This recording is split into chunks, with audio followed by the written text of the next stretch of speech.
shine on the boxing channel. Us, shift, shift. Hey guys. So, in a recent interview, Anthony Joshua trotted us down to Oxford University and has a question and answer.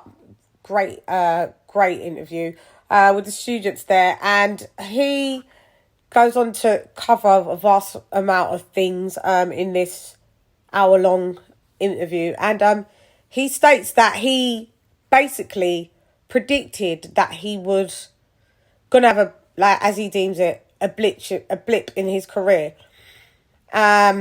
He knew he was gonna lose. Like, it was almost a thing where, like, I'm just beating everyone. And I've seen it with the greats. The more competition that you come across, it's a numbers game. You're definitely gonna lose, aren't you, at one point? So he had this to say, so stand by.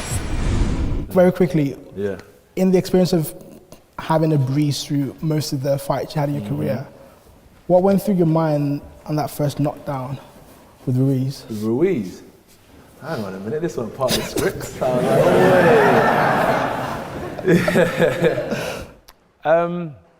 But like, when I studied the greats before and I studied boxing, anyone who competes at the highest level, time and time again, normally a lot of the great champions take a loss along the way. So I knew when I fought for the world championship belt in my 16th fight, which is fairly early, I just predicted there's going to be a blip in my career. And I always said to myself, who am I without the belts?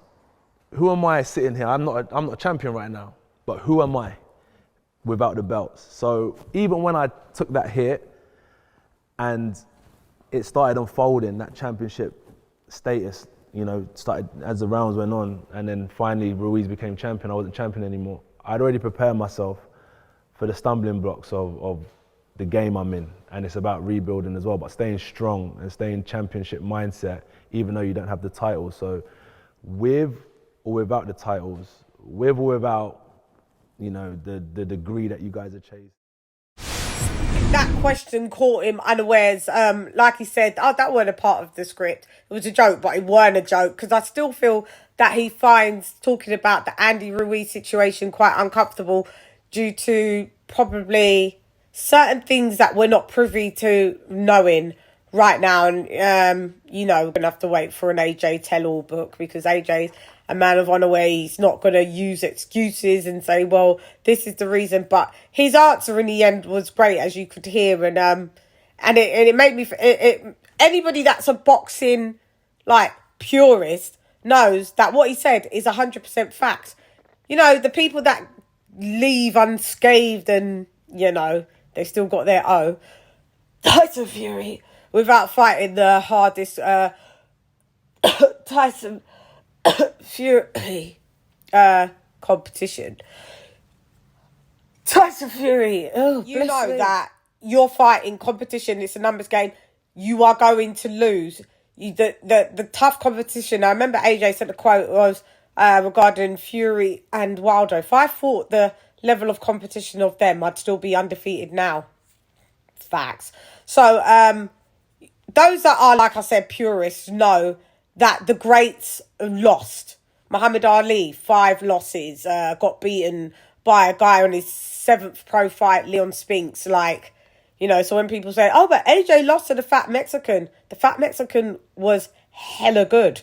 The Fat Mexican, in comparison to who Muhammad Ali lost to, yes, Muhammad Ali was on the slide, but Buster Douglas or Oliver McCall for Lennox Lewis, you know, Buster Douglas for Mike Tyson, Oliver McCall for Lennox Lewis, like, you know, Lennox Lewis not fighting Oliver McCall until I think about 2 years later. Give credit where credit's due with AJ.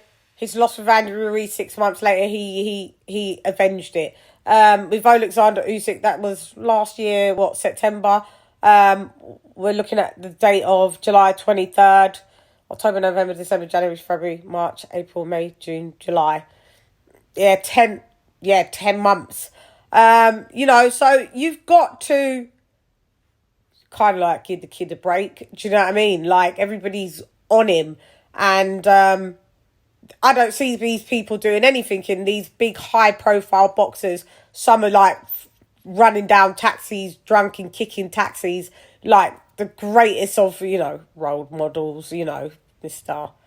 I've done everything and I've achieved everything in the world. And then you've got someone sitting down at Oxford University with all different types of class and races and religions of students, the people who was going to craft our future. I believe in, I feel, and if you get what I'm trying to say, so when I took that knock, it's just part of the journey I'm on. And it may have been like that. I may have lost the next fight because I had to fight the same guy that just beat me. Yeah, so what's to say that I was guaranteed a win? But I went in there knowing that this is part of a journey and it may be like this for a year. I may have a troubled time during my career for a year, maybe 2 years, but because I felt within myself I've got a champion spirit to keep on going, even though things aren't going my way. Time is the best healer, and with time things will get better. I'm unified heavyweight champion of the world. Do you know what I mean? Mando's coming out your ass. Like only the greats would know about this. Not people that, like I said, are running down taxis in the south of France, drunk out of their nut. Like no discipline, no class, but those fans want to get on someone that showed nothing but discipline, turned their life around, and gives back to the community. So, so only fanboys ignored that greats have lost. So only fanboys don't only care about losses. Real purists know that the greats have lost, and it doesn't make them no lesser of a greats, because we go by the level of competition that these fighters fight. So I just wanted to touch base on that. There'll be other things in this interview. It's a great interview. So shouts out to AJ. So anyway, I'm gone. Hey girl, it's Leah the Shan rep nonetheless. Come up with Shan. Gyan. You have to salute AJ. Gyan.